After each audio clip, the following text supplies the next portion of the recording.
Some familiar faces make their returns to their former homes, starting with LeBron James back in Cleveland. King James makes his lone visit on January 28th. He's the Cavs' all-time leader in points and helped Cleveland, of course, overcome a 3-1 deficit to win that 2016 championship. Next up is KD leading the Rockets into the Bay to take on the Dubs. Durant was a two-time NBA Finals MVP with Golden State back in 2017 and 2018 before leaving in the 2019 offseason. Durant has won in 3 of the previous 5 trips back to the Bay since that move. And then Anthony Davis will take the court in LA against the Lakers for the first time since being traded last February. Davis, of course, spent 5.5 seasons with the Lakers and was a key member of that 2020 title team in the bubble. And on the other side of that Davis deal, of course, was Luka Doncic. And what was the most shocking move in recent history? Luka will head back to Dallas for the second time since Nico Harrison and company decided to move on from the 26-year-old. He had 45 points the last time he was in the city, where he spent the first 6.5 seasons of his career. In his first return, we saw a very emotional Luka, understandably so. Perk, how do you think round 2 is going to play out? I mean, I think it's going to be settled in. He's still going to want to go at them. Obviously, you always want to go at a team that you know that you played for, that you thought you was going to be there for long term. But I'm looking at the bigs, right? I think this is a big test for DeAndre Ayton and see where they stand, because you're going against that front line and Anthony Davis, Derek Lively, and Daniel Gafford. So it's definitely going to be must-see TV. Luka is definitely going to have it on his mind, but I'm looking at the bigs and the war down low to see if DeAndre Ayton could fill that gap that the Lakers been missing. You know, oftentimes with, like, heralded #1 picks, they got too much hype. I don't think Cooper Flagg is getting enough hype. I think we should be talking about him more. I think he's going to be special, Captain America. He's just going to be something that will make it. You'll never forget about Luka, but they'll make them feel better. And I think he has a chance in this game to steal the headline and have the first major significant moment of his career. UD, what do you think? How is this going to go over? I mean, I'm going to take a page out of my late great mother's book, and it's time for Luka to forgive but not forget. You go out there, you put your team in the best position. You've already started the process of being your best version. You've lost the weight. The Lakers put that money in your pocket. You just make sure your team win the game and continue to put the Lakers in the best position to make the playoffs and go from there. At the end of the day, it's real hard for me because I still hold grudges from middle school. But I'm going to say, don't take this one personal, Luka. Just move on, put the Lakers in position. You're the guy in LA for the next few years, man. This might have been the best thing that happened to you. Another thing from my grandmother, a blessing in disguise. Use this to be your best version and build on it. I think it will be, and I'll say this. We've seen the revenge body. We've seen all the stuff he's done this summer. I think it's time for him to turn the page. He's really leaned into being a Laker this summer. He committed to them. So his story is always going to be about that trade and how he responds to it. And so this game at some point will just be another game. I don't know if we're quite there yet, but it's heading in that direction. All right, and in case you missed it, Nico Harrison visited Pittsburgh Steelers training camp this week for the... Welcome to NBA Today's schedule release show. I'm Vanessa Richardson in for Malika Andrews. 1,200 games are on the slate this season, and we've gone through and pulled out the best of the best. Opening night sets the tone.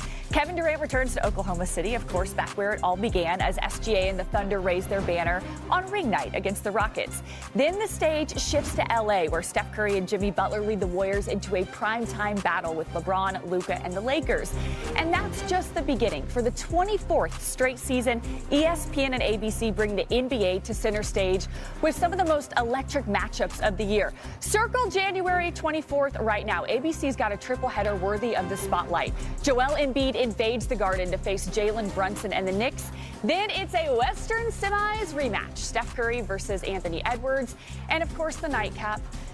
We're going to have Anthony Davis back in L.A. How about that, where he spent 6 years? That's a good one. Jump to February 21st. The Rockets' revamped roster heads into the Garden, where Kevin Durant has been at his best throughout his career, averaging 31 points per game in the Mecca. The very next day, another ABC showcase. Donovan Mitchell and the Cavs meet SGA and the reigning champs.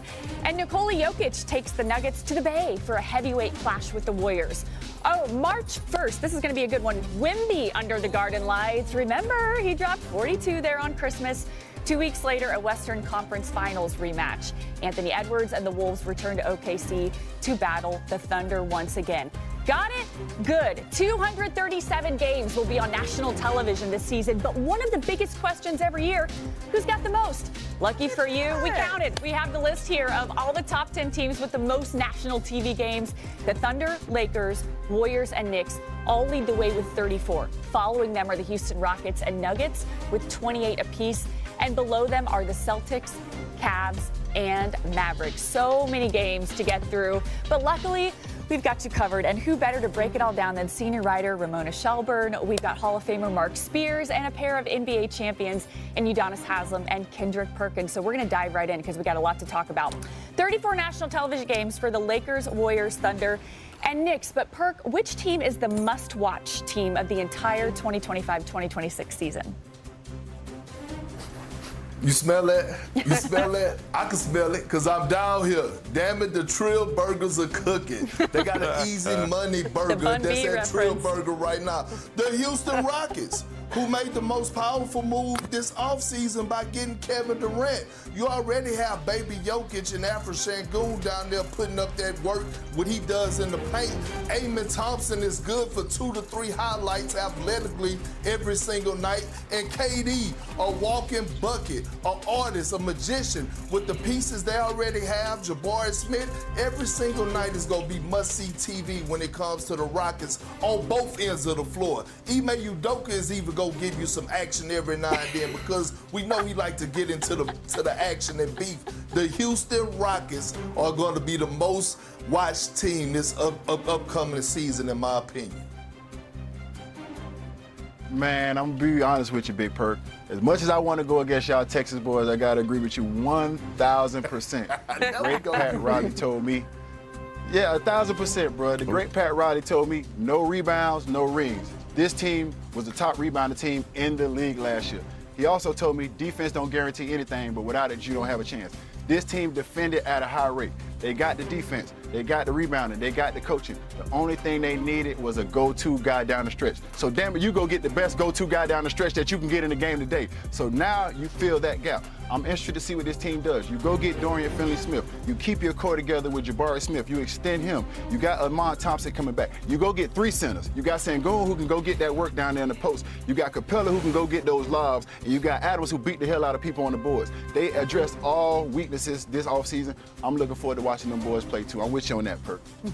I don't know if I'm just nostalgic or because Steph's coming towards the last couple years of his career, but guys, to me, it's the Warriors. Do you remember how good they were when Jimmy Butler was traded when Jimmy Butler came over and traded? They're 23-7 after Jimmy Butler came over in that trade from the Miami Heat. Now, Steph got hurt in the playoffs, and they obviously didn't go as far as they wanted to go. But I want to see the Warriors back in action with Jimmy Butler with a full training camp. They were so good with him on that roster before Steph hurt that hamstring. And I know the Kuminga situation has dragged on all summer. It's gotten kind of ugly, but I expect him to be back on the team. And even if he isn't, Steph and Jimmy together have been great.